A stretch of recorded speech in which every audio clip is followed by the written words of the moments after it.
Before I get on out of here, I had to talk about a story that's very, very important. And albeit indirectly, it involves Caitlin Clark. Stephen A. Smith may have just said out loud what WNBA fans have been whispering about for nearly 2 years. Rumors of tension, jealousy, and growing division surrounding Caitlin Clark have continued to circulate, but the latest developments involving Nike, Travis Scott, and the Kelsey brothers have taken the conversation to an entirely different level. Stephen A. Smith didn't simply defend the Indiana Fever superstar, highlighted what could become one of the biggest financial and cultural shifts in women's basketball. Caitlin Clark and Sophie Cunningham are no longer being viewed simply as basketball players. Their influence has expanded far beyond the court, and Nike's latest moves appear to show just how powerful that influence has become. The clearest example is Nike's cinematic From Anywhere campaign promoting Caitlin Clark's signature shoe. Look closely at the commercial and the message becomes difficult to miss. Instead of surrounding Clark exclusively with WNBA stars, Nike placed her alongside major figures from global pop culture, including Travis Scott and the Kelsey brothers. That decision sent a powerful message. Nike isn't waiting for Caitlin Clark to become a superstar, they're treating her like one right now, and that's where the money becomes impossible to ignore. When Clark's original reported endorsement deal was estimated at around $28 million, many people already considered it a massive opportunity. But speculation surrounding the potential performance of her signature shoe line has pushed the conversation even further, with some estimates suggesting it could generate enormous revenue during its early years. Put that into perspective. The average WNBA player earns dramatically less than the kind of money a major global sneaker campaign can generate, creating a huge financial contrast throughout the league. And that raises the bigger question, is Caitlin Clark's influence becoming bigger than the league itself? Stephen A. Smith believes the question deserves serious attention because this is no longer just about what happens on the basketball court. It's about endorsements, global branding, celebrity culture, media attention, and the economic power of a player who has become one of the biggest names in women's sports. Nike's strategy appears to be positioning Clark as a global superstar rather than simply another WNBA player. And if that momentum continues, the league may have no choice but to adapt to a new reality. Because the Caitlin Clark era isn't just getting bigger, it could be changing the business of women's basketball altogether. Smith also argues that human nature makes one thing almost impossible to ignore. Massive economic differences inside a competitive locker room can create resentment. According to the argument he has been making, Caitlin Clark's growing financial and cultural influence could intensify tensions around her, especially after Nike's latest campaign placed her alongside some of the biggest names in entertainment. The commercial didn't just promote a sneaker, it reinforced the idea that Clark has become a global sports personality whose reach extends far beyond the WNBA. Smith suggests that veterans who spend years traveling on difficult schedules, playing in smaller arenas, and building women's basketball from the ground up could feel overlooked when a young star suddenly receives the kind of global attention normally associated with athletes like Michael Jordan.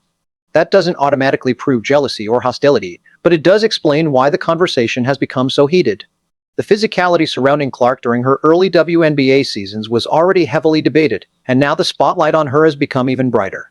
With Nike positioning her as one of the faces of basketball, the pressure and expectations surrounding her have increased dramatically. But there's another important part of the story, Nike's strategy. Nike is a global business that follows numbers, audience engagement, merchandise demand, and cultural impact.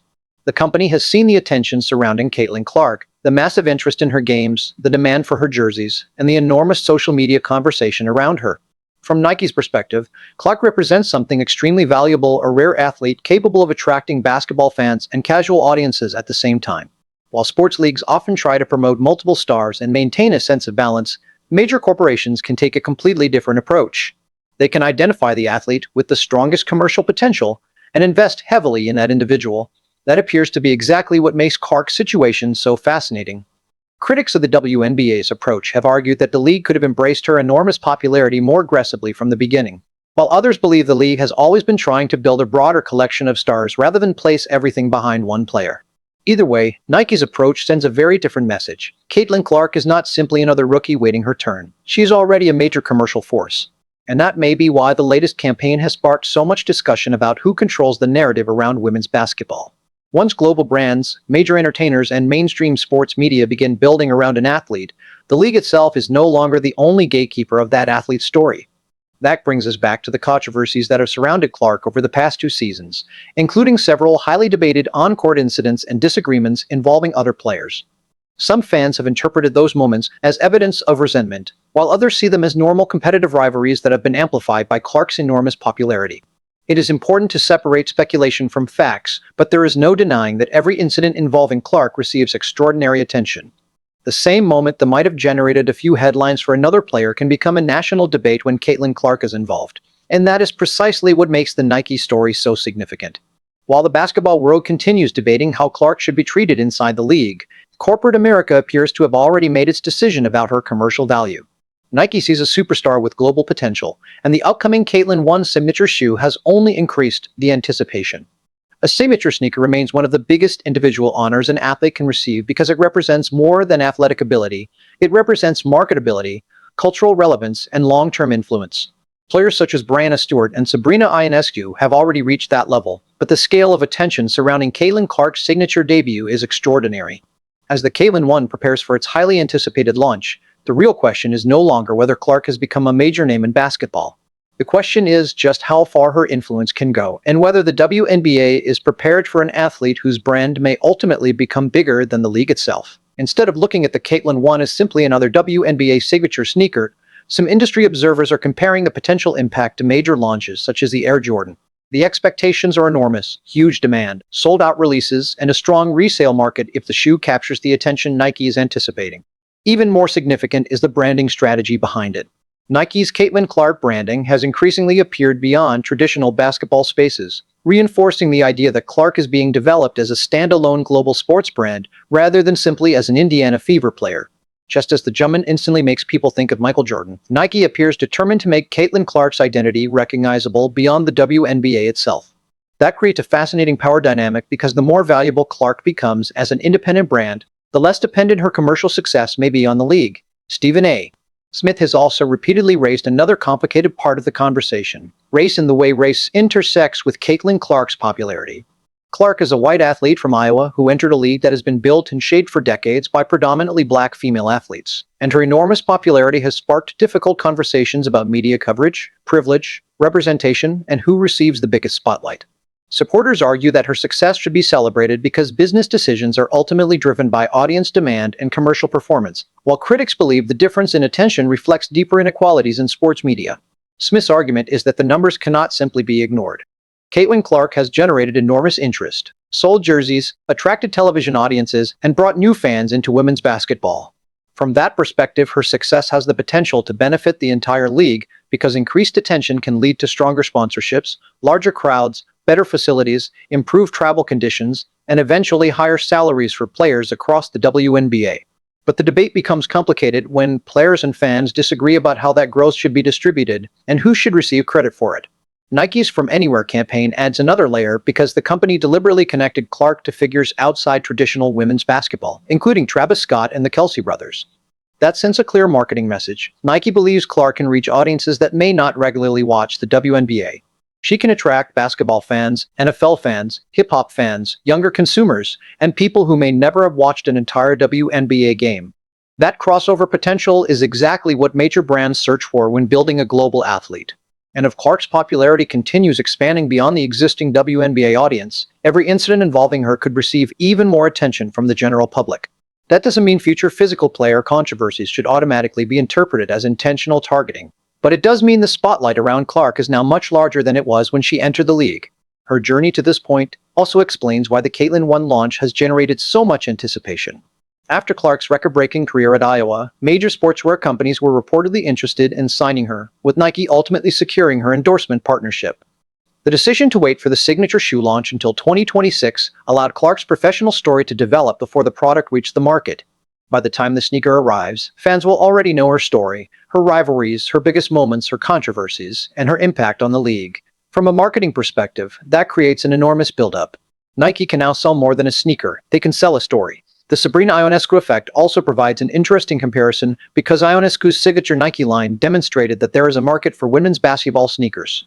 If Nike significantly increases inventory for Clark's launch, it would signal just how confident the company is in the demand surrounding her brand. The bigger goal may be to turn the Caitlin 1 from a basketball shoe into a lifestyle product that people wear everywhere, from school and shopping centers to everyday streetwear. That is the point where an athlete's brand can become truly mainstream, Michael Jordan reached that level, LeBron James reached it, and Nike appears to believe Caitlin Clark has the potential to build something similar in the women's game. But that leaves the WNBA facing a difficult balancing act. The league cannot afford to ignore its biggest commercial attraction, because Clark's popularity can generate enormous value for everyone around her. At the same time, the league cannot simply make her the center of everything without creating concerns about fairness, competitive balance, and the recognition of other stars who helped build the league.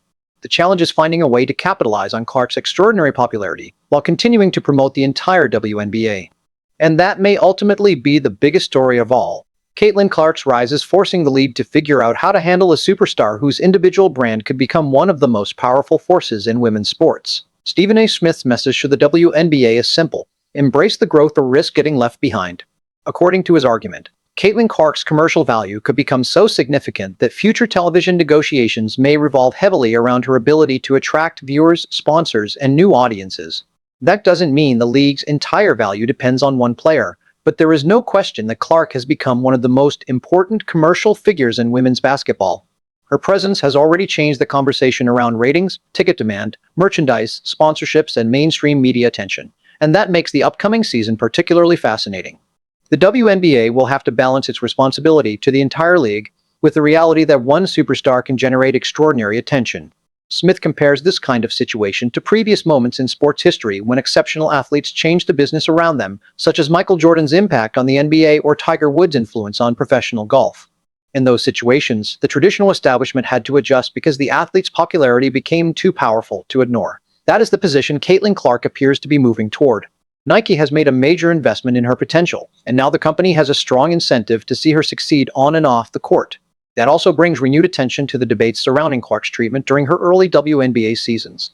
There were moments when fans questioned hard fouls, physical defense, officiating decisions, and whether Clark received enough protection on the court. Those debates became part of the larger conversation surrounding her transition from college superstar to professional athlete. Smith's theory is that a major Nike partnership could change the dynamic because there is now enormous corporate value attached to Clark's health and availability. If her signature shoe becomes a major success, protecting the athlete becomes even more important from a business perspective. That could mean increased scrutiny on officiating and player safety, although any suggestion that the league would intentionally favor Clark remains speculation. What is undeniable is that every decision involving her will now receive even more attention. The inclusion of the Kelsey brothers in Nike's campaign also carries significant cultural meaning. They represent the enormous reach of the NFL in mainstream American sports entertainment, and placing them alongside Clark reinforces Nike's belief that she can connect with audiences far beyond traditional WNBA fans. She is being marketed not as a niche basketball personality, but as an athlete with crossover appeal across sports, music, fashion, and entertainment. For supporters of the WNBA's growth, that is an opportunity the league cannot afford to waste. At the same time, some longtime fans and players may worry that putting so much attention on one athlete could overshadow the many other stars who helped build women's basketball. That tension between individual stardom and league-wide growth is likely to remain one of the biggest storylines moving forward. Then there is the sneaker itself. While the final details and colorways have generated enormous anticipation, the importance of the Caitlin 1 goes far beyond its appearance. A signature sneaker represents ownership, branding, and long-term financial power. The exact terms of Clark's royalties are private, so specific earnings estimates should be treated as speculation. But a successful signature line could create substantial long-term wealth for the athlete. That changes the psychological dynamic around her as well. Clark is no longer simply competing for a roster spot or a contract. She is building a global business around her name. That can create a unique environment when she steps onto the court against players whose financial circumstances are completely different. Some opponents may be motivated to challenge her even more aggressively, while others may feel the pressure of playing against the biggest name in the league. But regardless of how individual players respond, the reality is that the stakes have become much larger. The advertisements are running, the brand partnership is active, and the Caitlin 1 is becoming a major part of Nike's basketball strategy. Clark is also being connected to Nike's broader entertainment ecosystem through major cultural figures such as Travis Scott and the Kelsey brothers, further expanding her reach beyond the basketball court. That is why Stephen A. Smith believes the next chapter could be unlike anything the WNBA has experienced before. Caitlin Clark is entering a season with enormous expectations, unprecedented commercial attention, and a signature shoe that could become one of the most important products in women's basketball. Whether you see that as a threat to the traditional WNBA structure or an incredible opportunity for the entire sport, one thing is certain: the Caitlin Clark phenomenon is no longer something the basketball world can simply ignore. The spotlight is getting brighter, the money is getting bigger, and the next season could determine just how powerful her influence becomes.